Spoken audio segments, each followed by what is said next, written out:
Welcome to Journey Through Time. I'm David Olusoga, and we're telling the story of the life of Harriet Tubman. We're in April 1861. America has just slipped into civil war.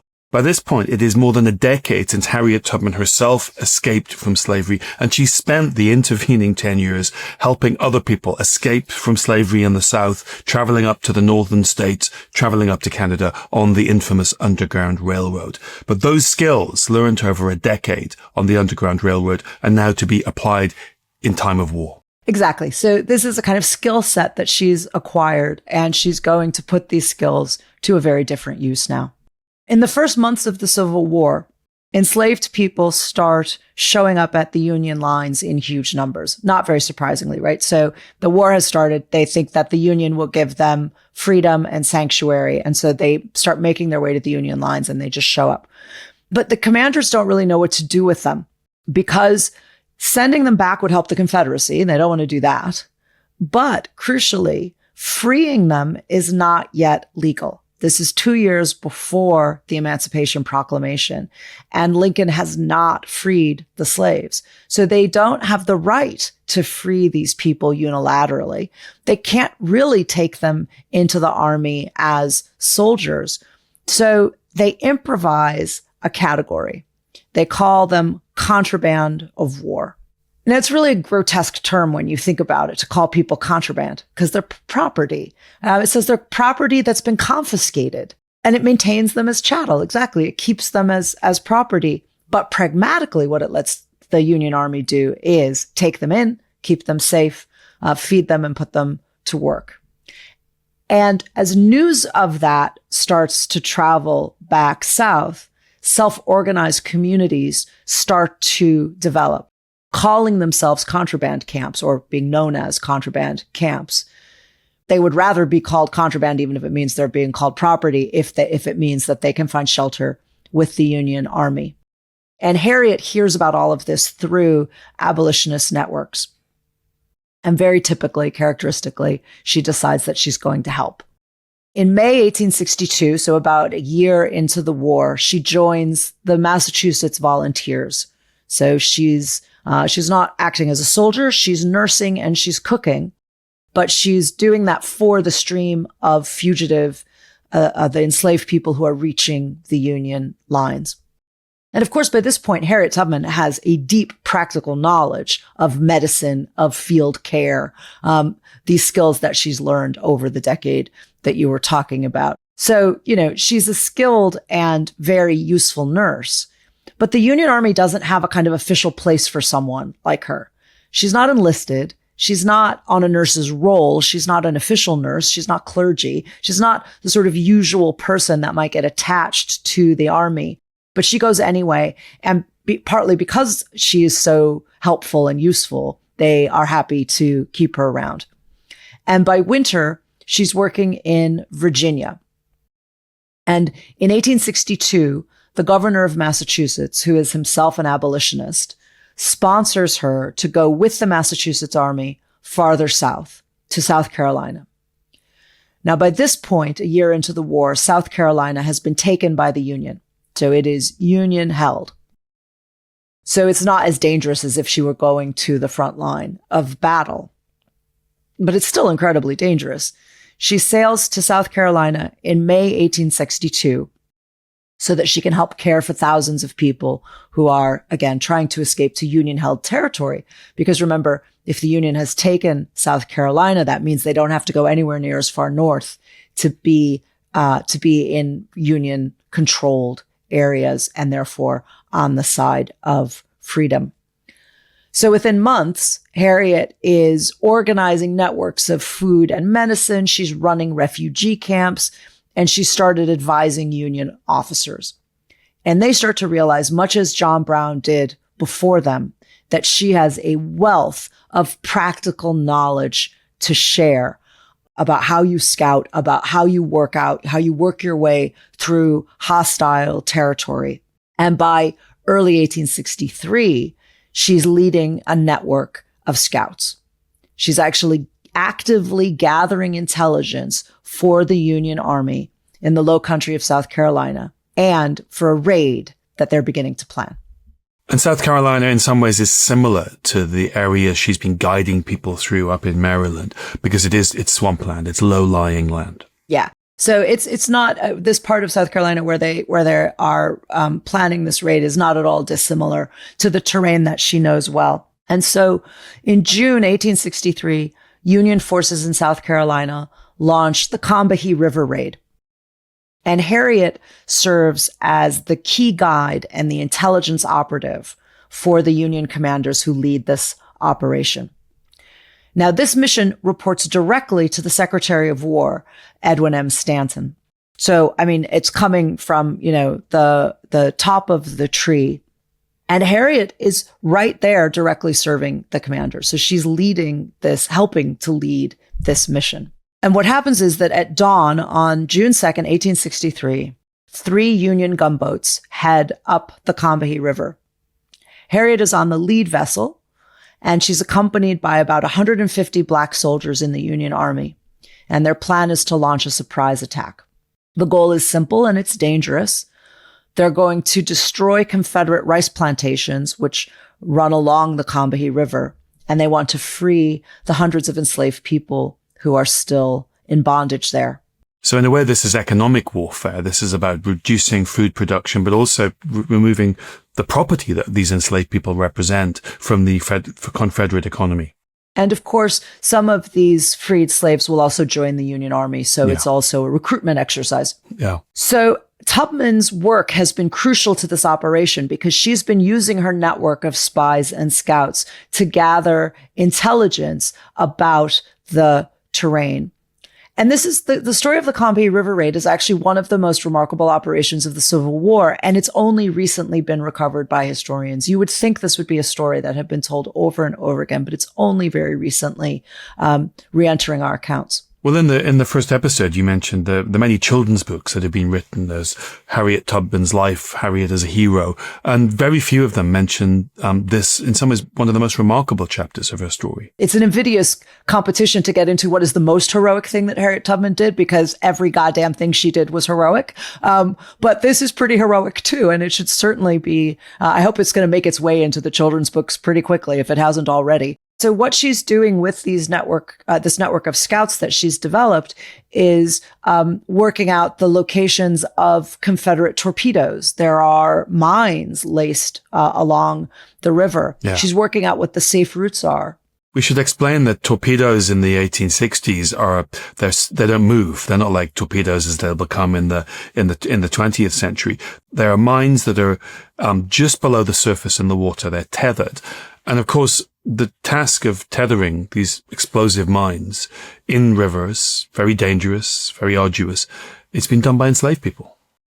So that might create a weakness in their intelligence operation. And so Harriet comes in and exploits that.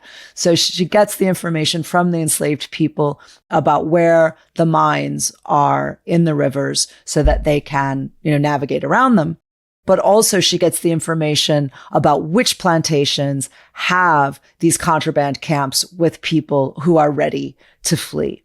So unlike John Brown, she's done her advanced groundwork. So the 3 gunboats move quietly through the dark, following her directions to avoid the mines. And it's a winding river, so this is a difficult navigation. They're going through a maze of creeks and swamps and tidal shallows, and they hit these designated landings, and at each of them, enslaved communities and families are waiting, hidden in the woods. And when Tubman gives the all clear, they come out, hundreds of them. Women carrying children and men driving livestock, and they're all heading for the riverbank.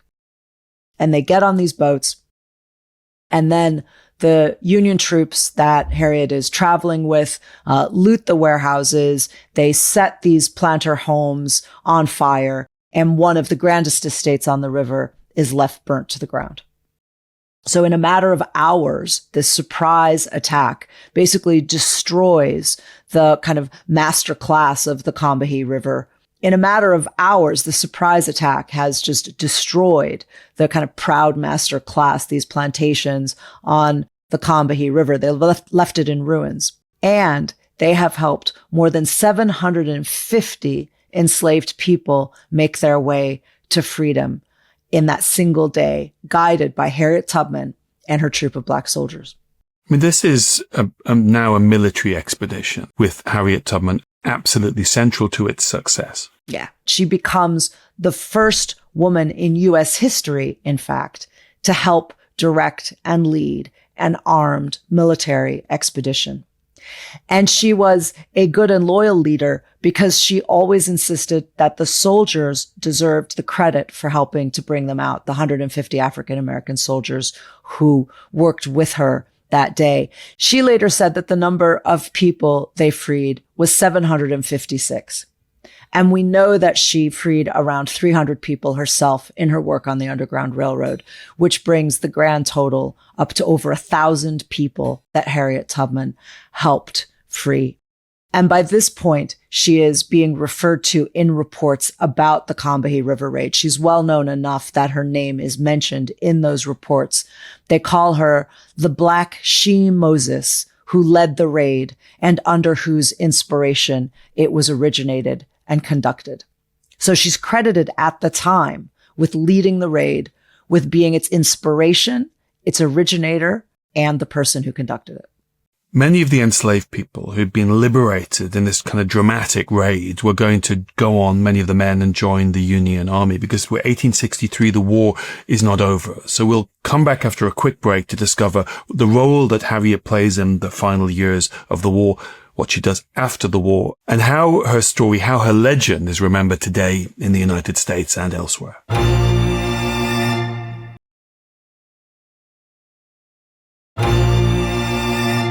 Welcome back. In the aftermath of this dramatic raid, Harriet doesn't stop. She keeps working. She goes straight back to nursing, to supporting Union troops, and to campaigning against what she's seeing in front of her. Because although this is a Union army that has black soldiers and white soldiers, it certainly is not a Union army in which there is equality.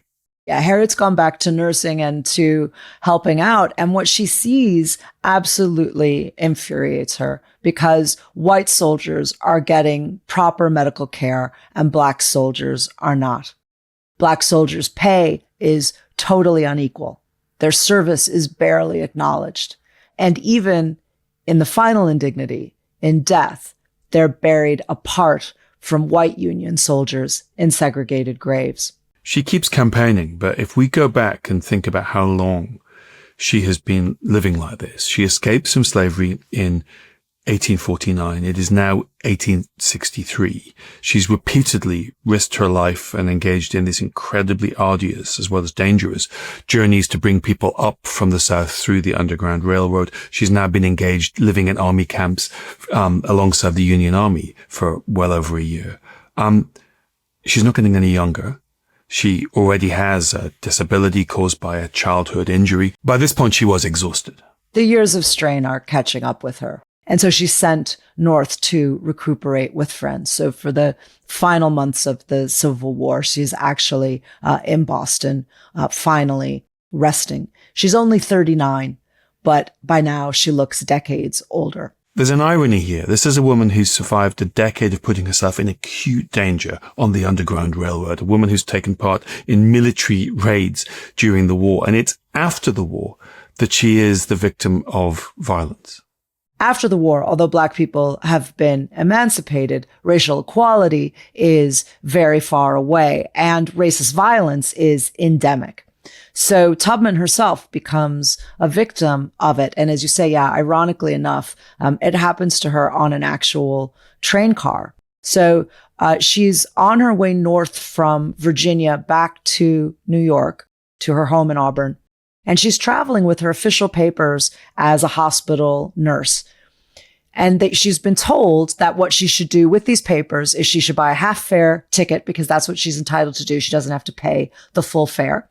And that she should enter the car that she's been told she is permitted to use. And that's what she does. And the conductor comes to look at her ticket, and he tells her to get out, saying that the railroad doesn't carry black passengers at half fare. But he does not use the phrase black passengers. You can guess the racial slur that he used in informing her of this. And she says to him that she's working for the federal government and that she's entitled to this transport. And here's her pass showing it. And he grabs her arm and starts to force her out. And she resists. As we said, she's strong. She's tough. This is not the kind of shit she wants to take.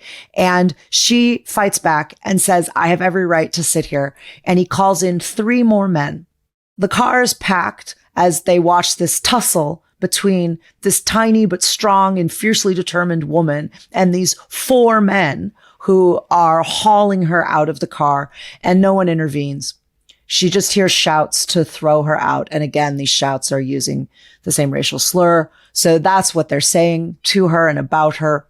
And the men wrench her arm as they haul her out and they hurl her into the baggage car where she belongs, right?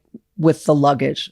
We were talking before about Black people as contraband, right? She belongs there with lost property. She actually said that her arm was wrenched so badly that she thought it was broken. And she was in intense pain by the time she got to New York. She ended up having to spend the entire winter under a doctor's care. And he actually told her that she should sue and offered to testify in court about her injuries. And she considered it. But in the end, she let it go because she didn't think she was going to win. And she decided she had other battles to fight. Throughout Harriet's story, one of the problems she's faced is not just danger, it is a lack of funds. She's struggled to raise money for her expeditions on the Underground Railroad. She's now acutely short of money. Yeah, and they won't pay her for her very real military service. So she begins what becomes a very long campaign to fight for what she knows is her due, that everybody else is getting paid and she isn't. And at the same time, she also continues the campaign that she had already joined for women's suffrage. So she's, instead of, trying to earn a living, as you're saying, she joins the women's rights circuit. And she's speaking alongside suffragists about her work on the Underground Railroad. And it's then that she makes one of her most famous declarations at one of these meetings. She says, I was a conductor of the Underground Railroad for 8 years, and I can say what most conductors can't say. I never ran my train off the track, and I never lost a passenger. And even as she's fighting for women's rights, she is also fighting the U.S. government for compensation. Now, as we've said, she needs the money, but this is also a matter of principle. This is about recognition for her service. And it's about equality for Black veterans and Black soldiers, which she has been fighting for all along. But this is a long campaign. And in the meantime, the most famous conductor of the Underground Railroad is left having to take in lodgers, to do sewing, to make pies, to sell vegetables, whatever she can do to try to keep her farm in Auburn afloat. Now, she does have supporters, and she has in particular supporters who do recognize her service during the Civil War. Yeah. Harriet has real allies, and there are people who are prepared to fight for her, and some of them are in positions of real influence. So her supporters gather affidavits from the officers she worked with, from the soldiers she nursed, and Union generals write to the U.S. government in support of her claims. So one brigadier general that she worked with wrote a letter that attested to what he said were, and I quote, the value of her services during the war. And he said, she was employed in the hospitals and as a spy. She made many a raid inside the enemy's lines, displaying remarkable courage, zeal, and fidelity, and that she deserves a military pension. So there you have a brigadier general in the Union Army saying she was a spy. She worked for us. That's what she did. She deserves the pension. But the bureaucracy drags on for years, not least because white Southerners in Congress keep blocking it. Well, this woman had been an enemy of theirs for a decade. So the idea of the government that they are now unwillingly part of, because having been forced back into the Union, celebrating and paying her for her service is so much what they're opposed to.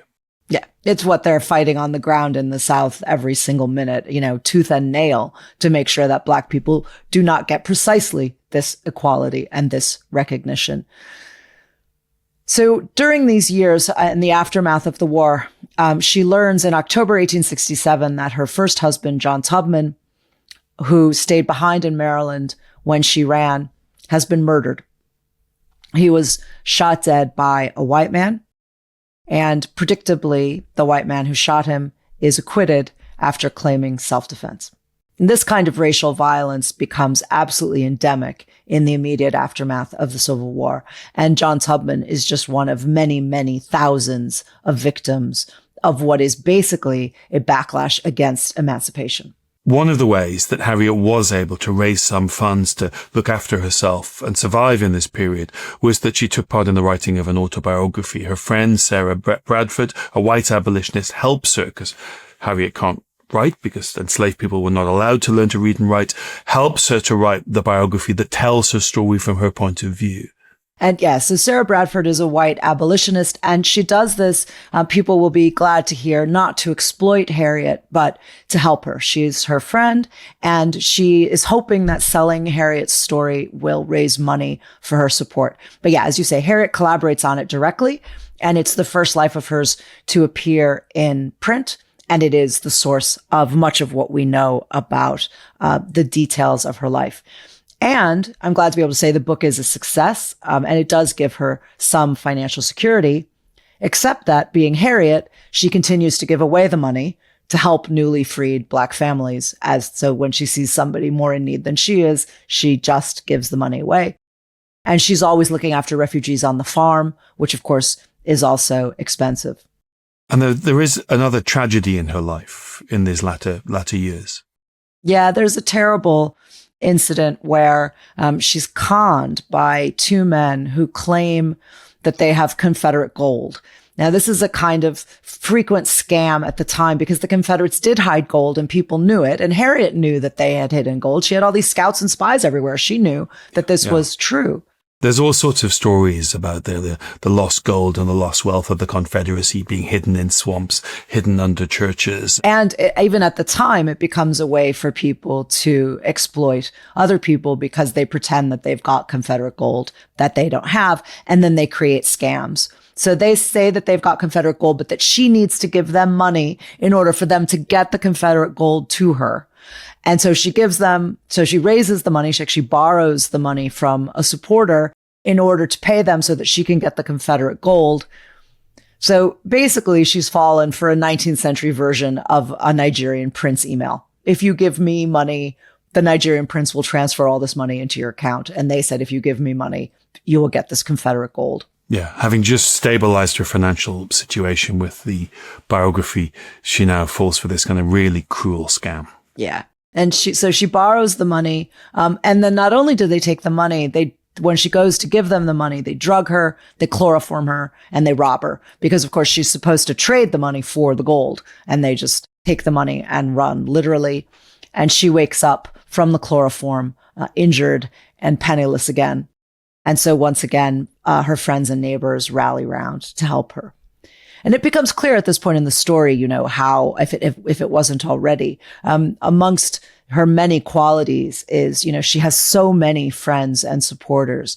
She is a very, very well-liked and well-respected person. People want to help her. They hugely admire her. And she obviously, had a lot of charm and human goodwill as well because people liked her so much. People recognize that the reason why she needs help is because of her generosity, because of her selflessness.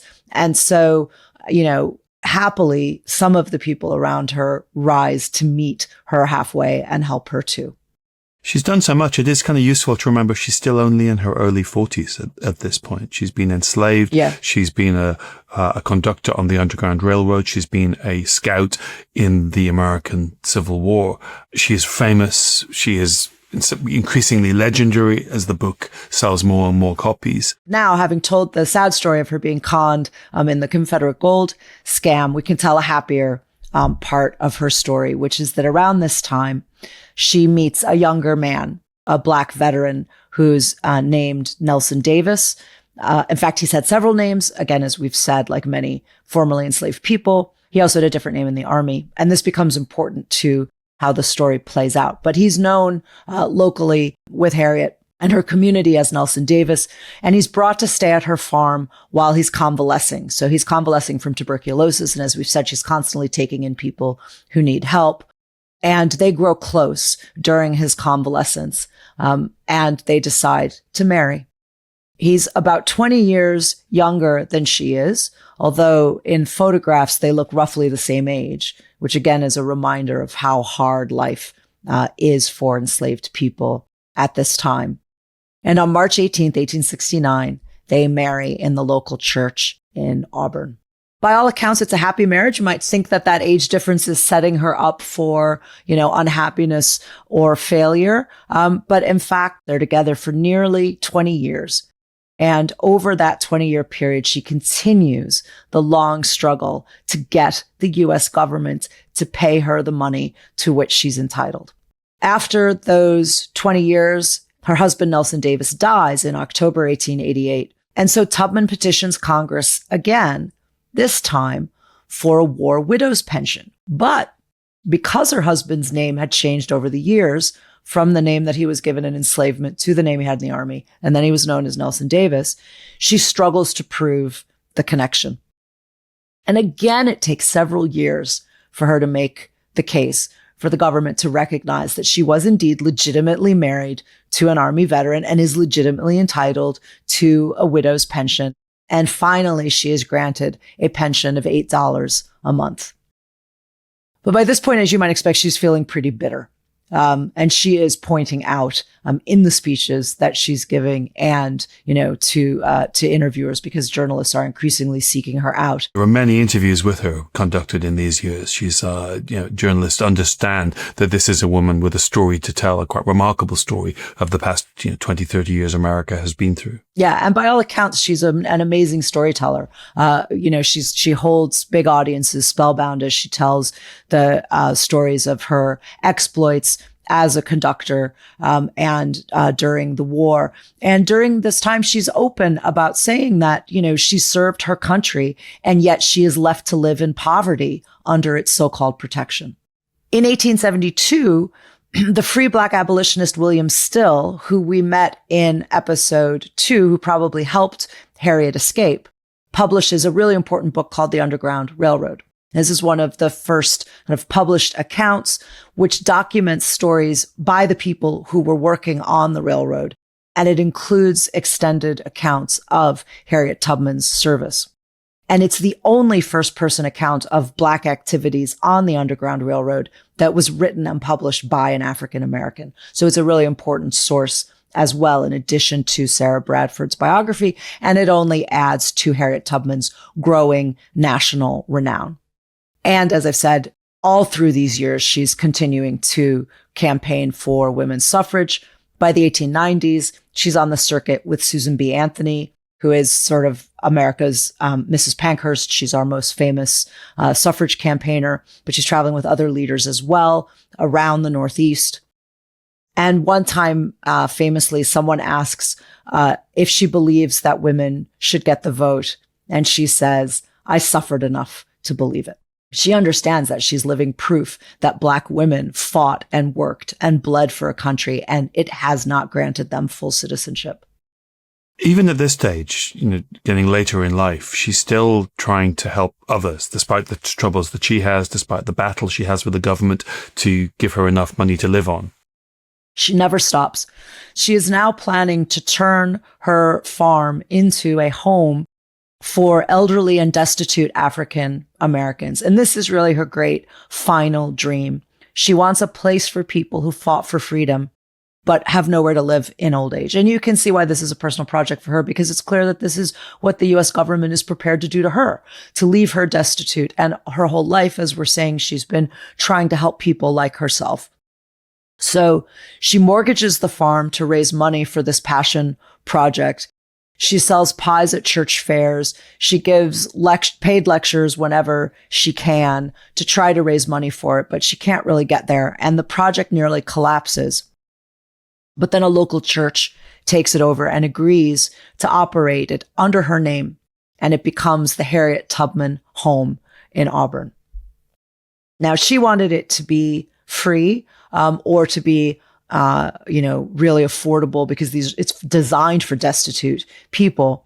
But they set it up in such a way that room and board would cost $3 a week, or you could pay a lifetime fee of $150 and then move in.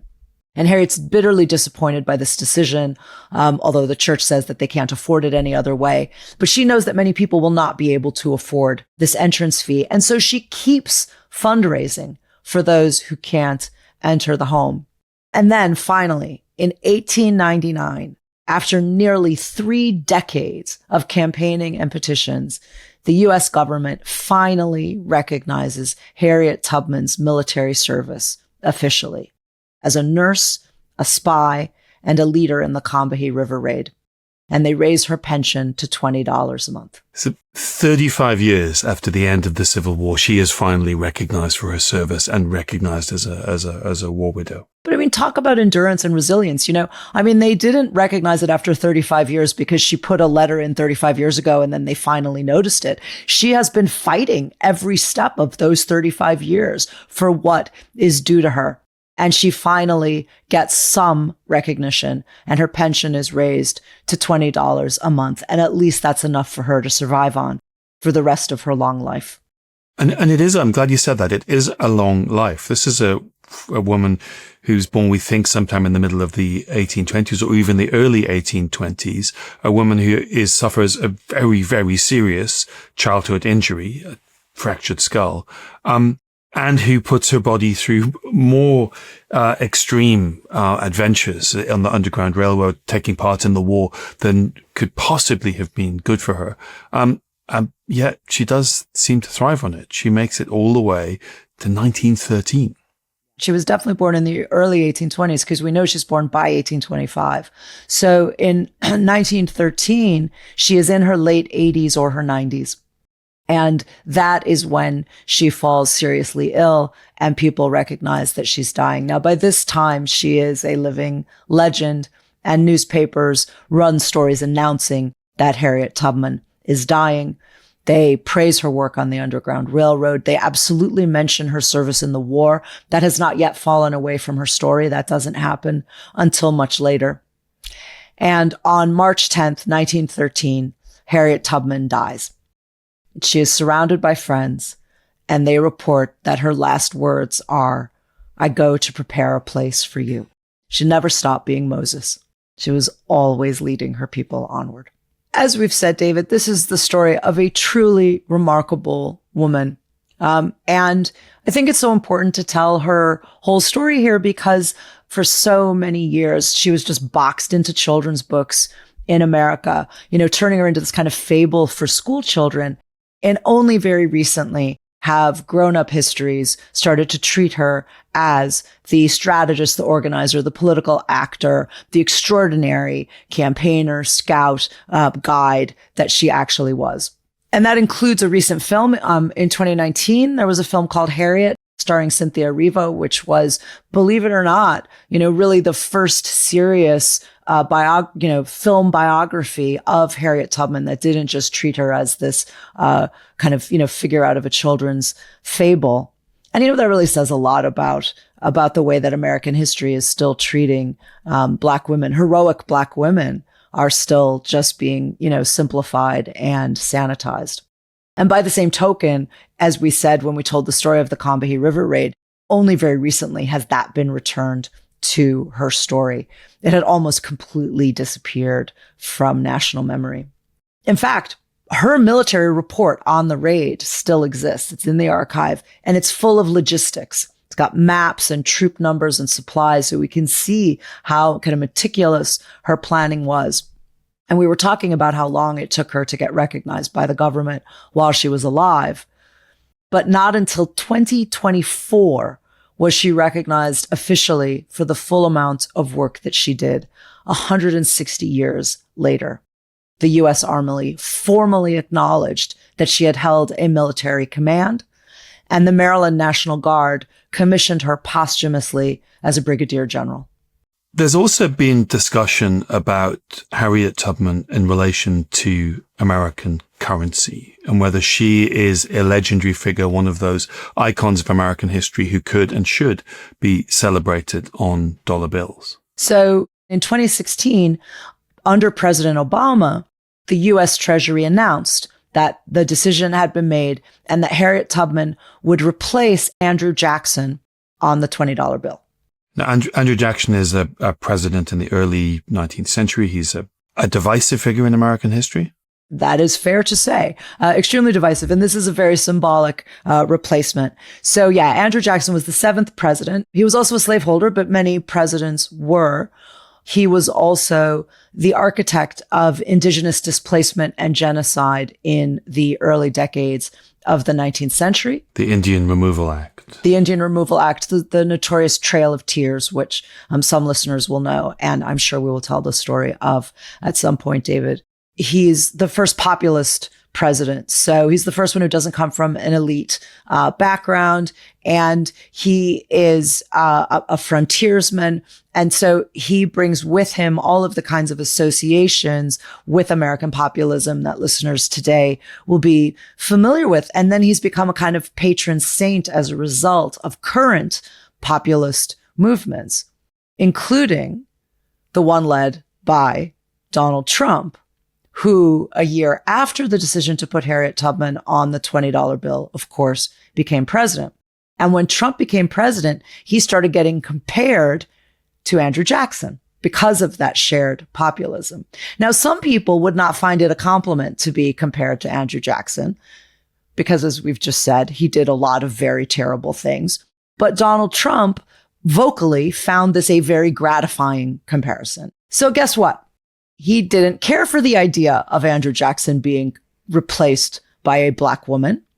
And so he described this as political correctness, which is what Trump says whenever somebody suggests a Black woman might be worthy of respect. And he stopped the process. Am I deluding myself? I think I remember seeing kind of mock-ups of what a Harriet Tubman $20 bill should look like. And I kind of, until I got your notes, I thought that was kind of still on its way. I haven't been paying attention enough because it did seem like a sort of a really powerful moment, the recognition and the centering of this figure who was famous but never properly recognized.